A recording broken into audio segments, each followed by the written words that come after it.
Good morning everyone. Welcome to PW only IAS. दोस्तों, बात करें अगर हम द हिंदू के फ्रंट पेज की, तो यहाँ पर आप नोटिस कर पाओगे कि जो पंजाब और हरियाणा बॉर्डर के ऊपर जो फार्मर लीडर्स के द्वारा यहाँ पर स्ट्राइक करी जा रही है, उस हंगर स्ट्राइक का 37th डे एंटर हो चुका है। अब यहाँ पर आप नोटिस कर पाओगे कि जो किसान मजदूर मोर्चा है, संयुक्त किसान मोर्चा है नॉन पॉलिटिकल, उनके द्वारा यहाँ पर ये बोला जा रहा है कि सेंट्रल गवर्नमेंट को चाहिए कि जल्दी से जल्दी उनकी डिमांड्स मीट कर ली जाएं। अब आप पूछेंगे इनकी डिमांड्स क्या है? इन डिमांड्स के अंदर दो मेजर डिमांड्स हमें देखने को मिलती है। एक है पहली, लीगलाइजेशन ऑफ एमएसपी, एंड दूसरा है जो फार्म लोन है उनको वेव किया जाए। ये दो मुख्य डिमांड्स हमें आज के समय यहाँ पे नोटिस करने को मिल जाएंगी। अब आप लोग जानते हो सुप्रीम कोर्ट ने भी इस मुद्दे में इंटरवीन किया था, एंड उनके द्वारा एक कमेटी को कॉन्स्टिट्यूट किया गया था ताकि आपस में मिलकर डिस्कशंस करे जा पाए। पर यहाँ पर आप नोटिस कर पाओगे जो संयुक्त किसान मोर्चा है उसने इस इनविटेशन को यहाँ पे टर्न डाउन कर दिया है, एंड ये बोला है कि सेंट्रल गवर्नमेंट को चाहिए कि जल्दी से जल्दी उनसे बात करें एंड उनकी डिमांड्स को यहाँ पे मीट करें। दूसरा मुद्दा आपको द हिंदू के फ्रंट पेज पे नोटिस करने को मिलेगा, वो है जीएसटी कलेक्शन के बारे में। देखो, goods and service tax collection की अगर हम बात करें तो 1.7 लाख करोड़ से ज्यादा ही नंबर इस बार हमें देखने को मिला है। पर अगर हम बात करें पिछले 3 महीनों की, तो पिछले 3 महीनों में ये नंबर थोड़ा सा कम हुआ है। Not a big deal, but अभी भी अच्छा ही नंबर है। बट आने वाले समय में हम एक्सपेक्ट और करेंगे कि ये ग्रोथ इस जीएसटी कलेक्शन में और हमें इंक्रीज करती हुई देखने को मिल जाए। दोस्तों, डेट है आज की 2 जनवरी 2025, एंड आप सभी का स्वागत है आज के प्रीलिम बूस्टर न्यूज डिस्कशन में। पहला जो हमें टॉपिक डिस्कस करना है वो है इंडियन कॉफी एक्सपोर्ट्स के बारे में।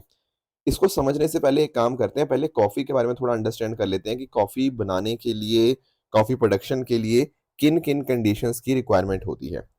पहली चीज, कॉफी के लिए आपको चाहिए होता है hot and humid climate. Hot का मतलब है कि लगभग 15 डिग्री सेंटीग्रेड से लेके 28 डिग्री सेंटीग्रेड के बीच में आइडियल टेम्परेचर है। बाकी बारिश भी अच्छी खासी चाहिए, 150 सेंटीमीटर से लेके 250 सेंटीमीटर।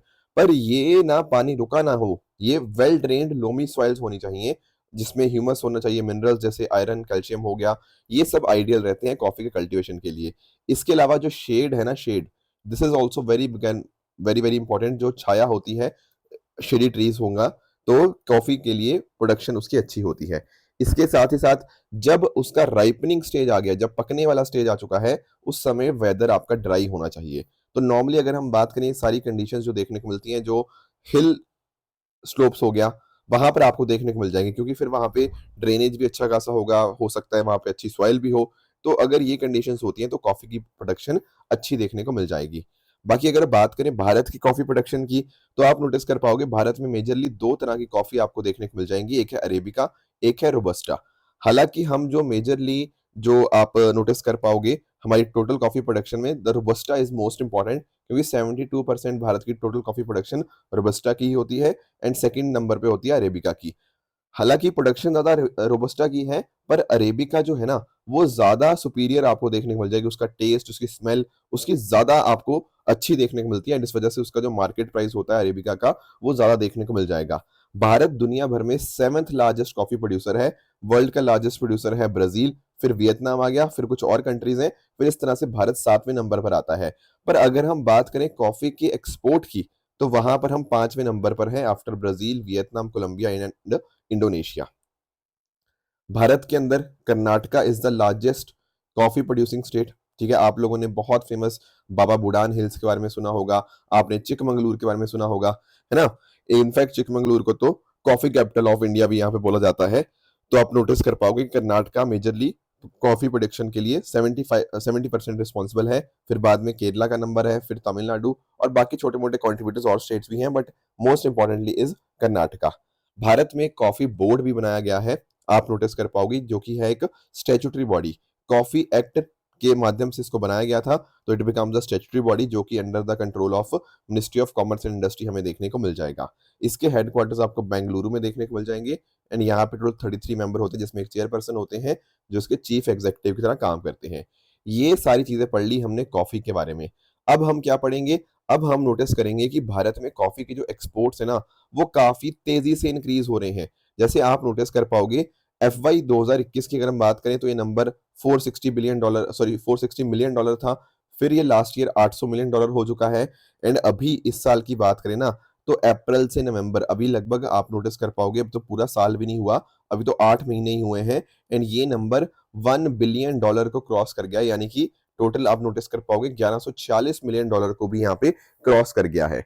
अभी तो 4 महीने बचे हैं, उसमें और भी ग्रोथ होगी, तो यू विल अंडरस्टैंड कि इस बार के हमारे कॉफी एक्सपोर्ट्स बहुत ही ज्यादा अच्छे रहे हैं।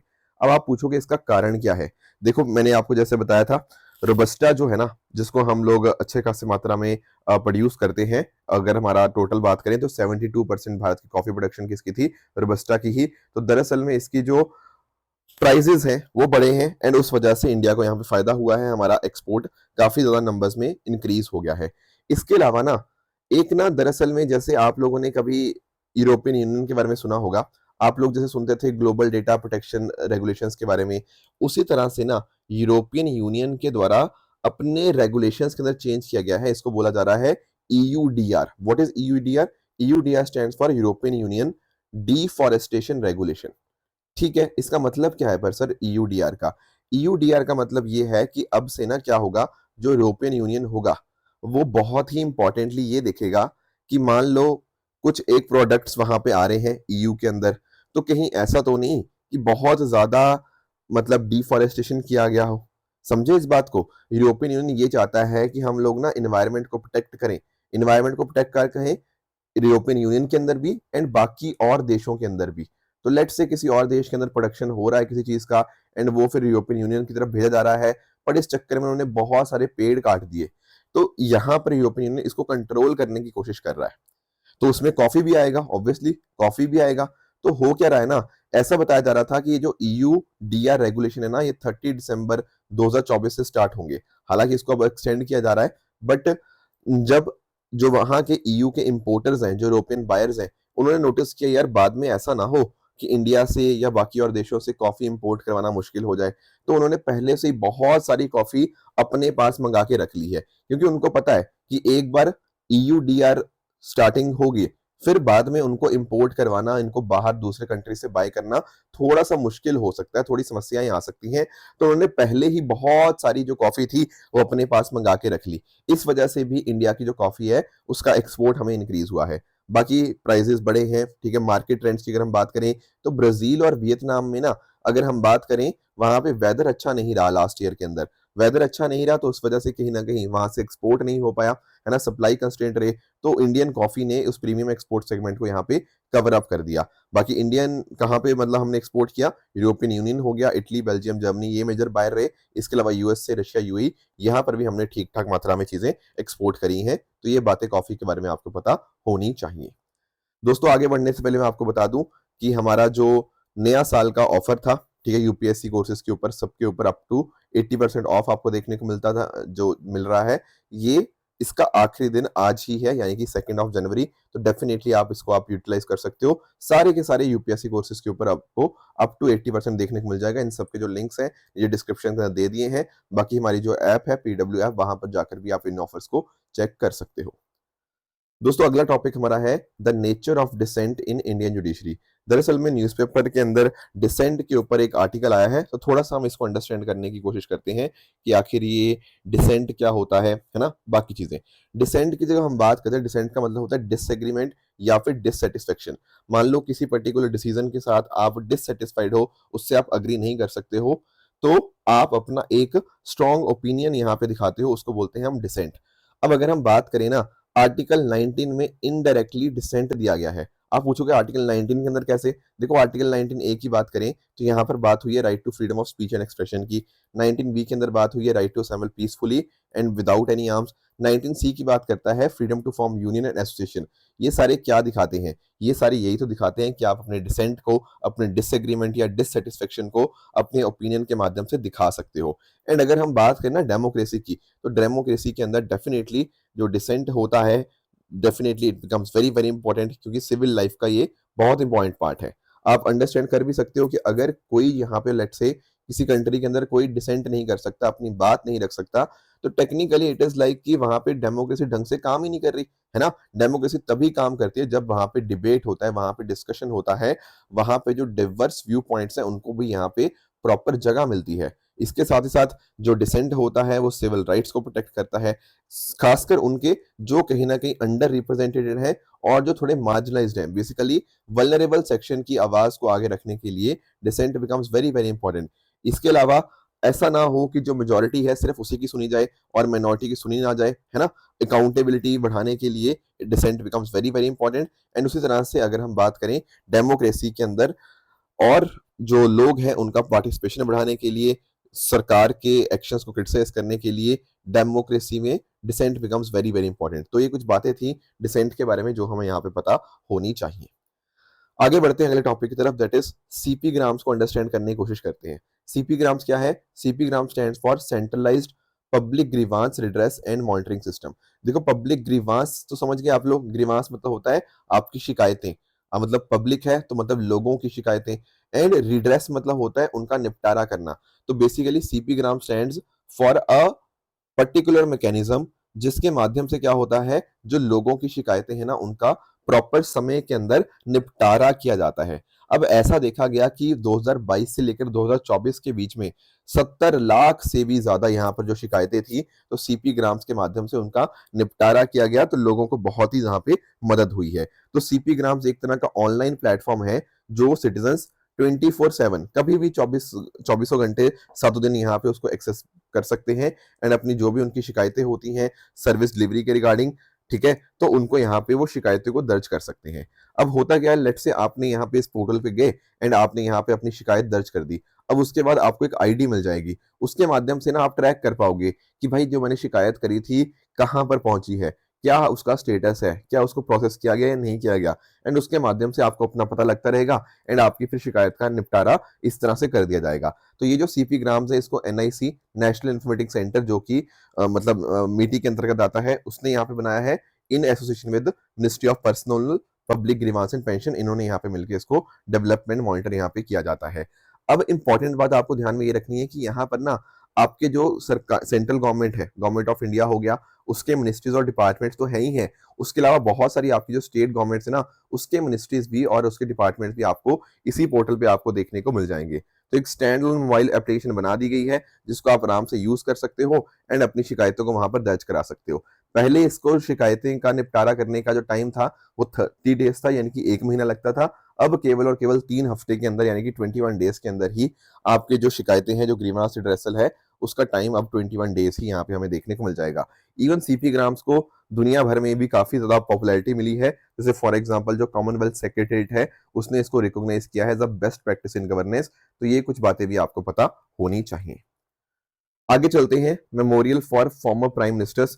देखो जो कांग्रेस पार्टी है उसने यहाँ पे ये बोला है कि जो हमारे फॉर्मर प्राइम मिनिस्टर हैं late doctor Manmohan Singh ji, right, उनको मतलब उनका मेमोरियल बनाना चाहिए, ठीक है, इसके रिगार्डिंग वो बात कर रहे हैं। तो थोड़ा सा हम अंडरस्टैंड करते हैं कि क्या ऑलरेडी हमारे जो अलग अलग प्राइम मिनिस्टर हैं उनके लिए ऑलरेडी कुछ मेमोरियल एग्जिस्ट करते हैं? नहीं, द आंसर इज यस। अगर मैं बात करूं ना तो आप यहाँ पे अंडरस्टैंड कर पाओगे कि अगर प्रधानमंत्री जो विश्वनाथ प्रताप सिंह जो आपके वीपी सिंह जी अगर प्रधानमंत्री जो रहे थे उनको अगर हम छोड़ दें, उसके अलावा जितने भी और फॉर्मर पीएम्स रहे हैं ना उन सबके जो मेमोरियल्स थे वो उनके हमें देखने को मिल जाएंगे। मैं कुछ एग्जांपल देता हूं, जैसे जवाहरलाल नेहरू जी का मेमोरियल साइट है शांतिवन दिल्ली के अंदर, लाल बहादुर शास्त्री जी का विजय घाट दिल्ली में हो गया, इंदिरा गांधी जी का है शक्ति स्थल, ठीक है, उसके अलावा चौधरी चरण सिंह जी का किसान घाट, राजीव गांधी जी का वीर भूमि, पीवी नरसिम्हा राव जी का एकता स्थल हो गया, इंद्र कुमार गुजराल जी का स्मृति स्थल हो गया, अटल बिहारी वाजपेयी जी का ये सदैव अटल आपको देखने को मिल जाएगा नियर राष्ट्रीय स्मृति स्थल।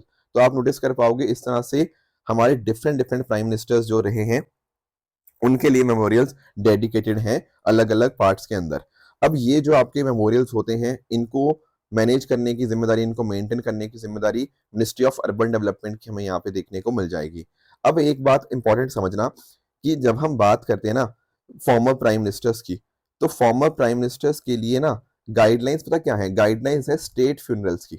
मतलब कि जैसे किसी पर्टिकुलर फॉर्मर प्राइम मिनिस्टर की डेथ हो जाती है ना तो स्टेट फ्यूनरल उनको दिया जाएगा, पर क्या उनके लिए कोई जगह मेमोरियल बनाने के लिए यहाँ पे दी जाएगी या नहीं दी जाएगी, इसके लिए कोई भी गाइडलाइंस नहीं है। इसीलिए केस टू केस बेसिस के ऊपर देखा जाता है, क्योंकि अगर गाइडलाइंस होती तो जो प्रधानमंत्री हमारे रहे हैं वीपी सिंह उनके लिए भी होती है ना, पर उनका तो मेमोरियल अभी एग्जिस्ट नहीं करता। तो आप नोटिस कर पाओगे कि यहाँ पर अंडरस्टैंड करना कि स्टेट फ्यूनरल के लिए तो गाइडलाइंस हैं, पर there are no such guidelines for allocation of space for memorials. अब कांग्रेस पार्टी यही डिमांड कर रही है यहाँ पे सरकार के द्वारा। अब अंडरस्टैंड करना कि नॉर्मली पता क्या होता है, जब भी किसी फॉर्मर प्राइम मिनिस्टर की इस तरह से डेथ होती है, तो जो उनका क्रिमेशन होता है वो एक अलग जगह के ऊपर किया जाता है, एक डिफरेंट प्लेस के ऊपर किया जाता है। फिर जहां पर उनका क्रिमेशन हुआ था वहीं पर नॉर्मली उनका मेमोरियल बना दिया जाता है। अब कांग्रेस पार्टी का ये भी कहना है कि भाई जिस जगह के ऊपर आपने क्रिमेशन किया वहां पर जगह पे बन नहीं सकता मेमोरियल, है ना। तो ये कुछ चीजें थी, वो पॉलिटिकल चीजें हैं, हम उन मुद्दों में जाएंगे नहीं। पर आप नोटिस कर पाओगे कि डेजिग्नेटेड प्लेसेस के ऊपर ही फॉर्मर पीएम्स को यहाँ पे क्रिमेट किया जाता है, ना कि आपके जनरल क्रिमेशन ग्राउंड के ऊपर, मतलब कि जहां पे बाकी होते हैं तो ऐसा नहीं होता नॉर्मली। तो कन्वेंशन तो ये चली आ रही है, बट ये कन्वेंशन टूटती भी है, जैसा हमने देखा भी है। तो रूल क्या है? रूल यही है कि स्टेट फ्यूनरल होगा, बाकी और चीजें कहीं ना कहीं कन्वेंशन हैं या फिर कोई स्पेसिफिक रूल उनके रिगार्डिंग एग्जिस्ट नहीं करता। आई होप ये मुद्दा आप अंडरस्टैंड कर गए होंगे। नेक्स्ट हमारा टॉपिक है इंडिया टू होस्ट वेव्स for the first time in 2025। अब इसको अंडरस्टैंड करिए, पहले तो वेव्स क्या फुल फॉर्म समझिए। Wave stands for world audio visual entertainment summit. अब देखो हुआ क्या, प्रधानमंत्री जी मन की बात करी, प्रधानमंत्री जी ने मन की बात के अंदर बात करी कि कैसे इंडिया के अंदर पहली बार वेव्स होने जा रहा है 2025 के अंदर गोवा के अंदर। अब ये है क्या वेव्स? देखो आप लोगों ने डावोस समिट सुना है, जो आपका वर्ल्ड इकोनॉमिक फोरम के द्वारा कंडक्ट किया जाता है। डावोस समिट में पता क्या होता है, दुनिया भर के जो इकोनॉमिक जायंट्स होते हैं ना, वो इकट्ठे होते हैं, आपस में वो डिस्कशन करते हैं अलग अलग मुद्दों के ऊपर। तो काफी बड़ा आपका डावोस समिट देखने को मिल जाएगा, ठीक है। अब उसी तरह से ना आज के समय के ऊपर एक इकोनॉमी आगे बढ़ती आ रही है, that is creator economy. Creator economy का मतलब क्या है? अरे भाई जो लोग कहीं ना कहीं यूट्यूब वीडियोस बनाते हैं, कहीं ना कहीं जो लोग अलग अलग इस तरह से कुछ भी क्रिएट करते हैं, मतलब वो चाहे इंस्टा पे हो चाहे अलग अलग जगह पे ऊपर हो। और आप इसको नेगेटिव सेंस में मत लेना, क्रिएटर्स देखो बहुत अच्छा काम भी करते हैं। जैसे पीडब्ल्यू ओनली आईएएस क्या है, मतलब हमारा जो यूट्यूब चैनल है वो भी तो क्रिएटर इकोनॉमी ही हुआ, है कि नहीं। ऐसे बहुत सारे एजुकेशन वाली चीजें होती हैं, कोई हेल्थ की चीजें होती हैं, ऐसे एन नंबर ऑफ चीजें दुनिया भर में चलती जा रही हैं।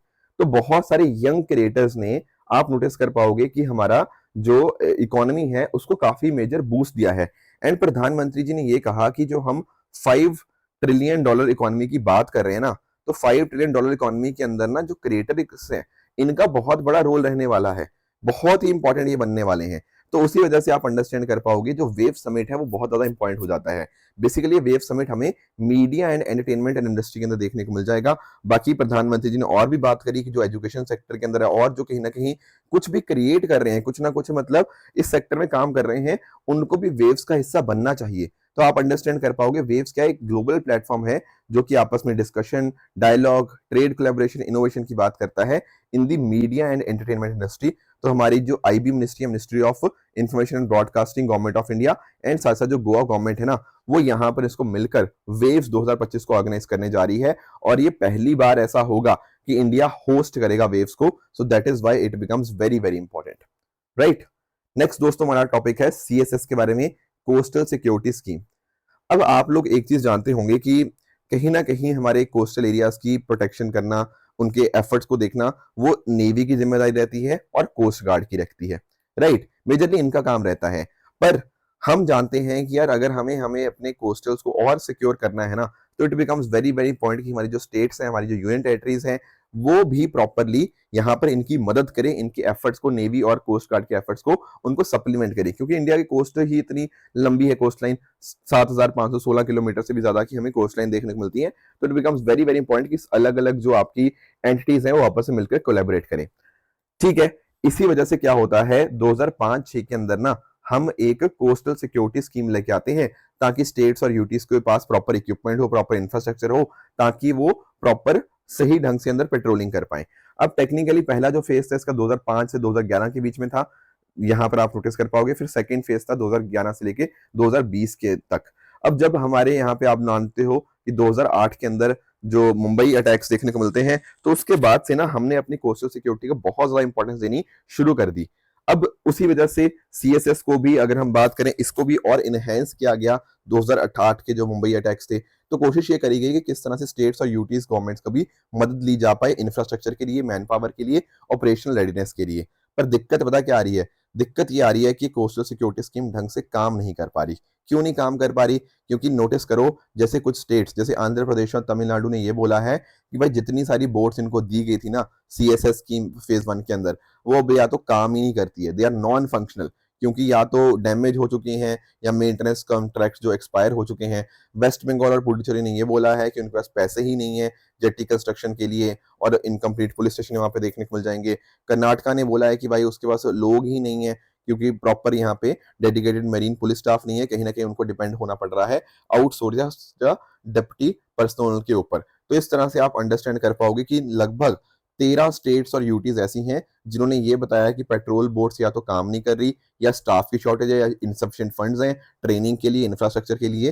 तो इतने बड़े बड़े चैलेंजेस यहाँ पे रिपोर्ट किए जा रहे हैं। तो ये कहीं ना कहीं इंडिया की कोस्टल सिक्योरिटी के ऊपर एक तरह का क्वेश्चन मार्क दिखाता है। तो इंपॉर्टेंट ये बन जाता है कि जो तीसरा फेज होगा सीएसएस का, उसके अंदर डेफिनेटली बोट्स हमारी अच्छी हों, ठीक है, उसके साथ ही साथ प्रॉपर इंश्योरेंस कवरेज हो हमारे मेरीन पुलिस पर्सनल के लिए, इसके अलावा ट्रेनिंग प्रोग्राम्स होने चाहिए, एंड कहीं ना कहीं अंडरस्टैंड ये करना चाहिए कि जो भी और समस्याएं आ रही हैं उनका समाधान यहाँ पे किया जाए, ताकि देश की जो सिक्योरिटी है उसको हम और इनहेंस कर पाए।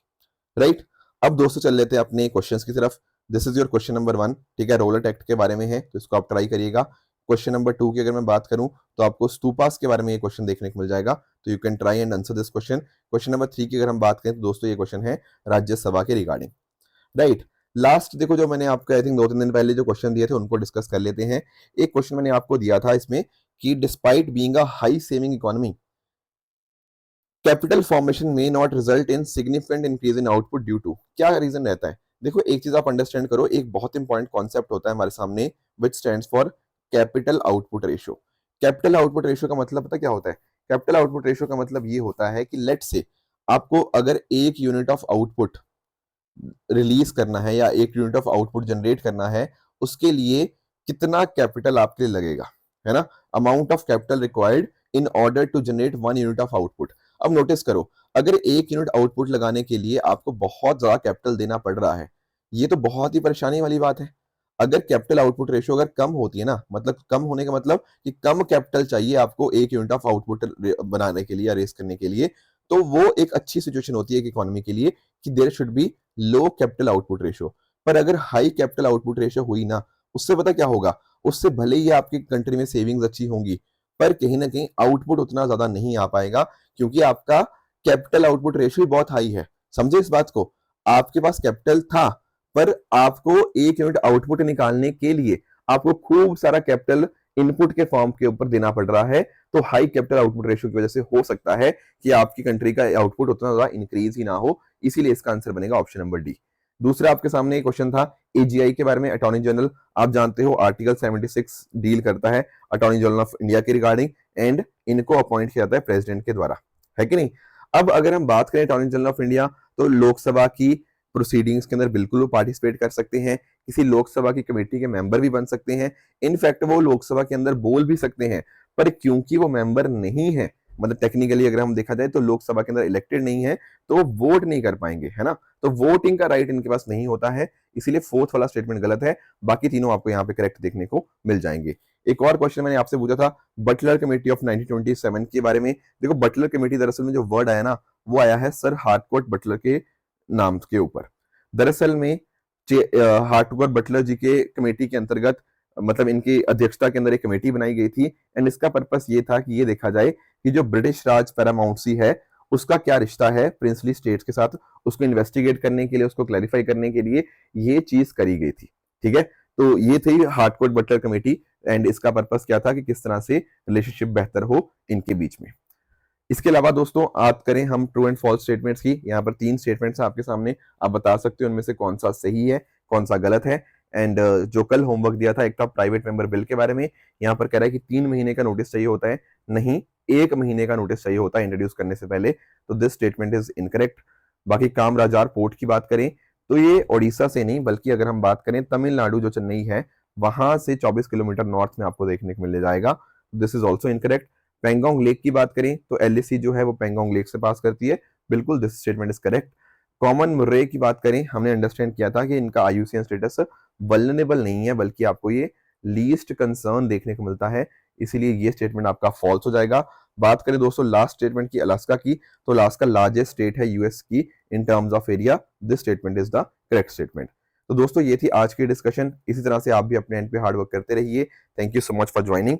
All the very best.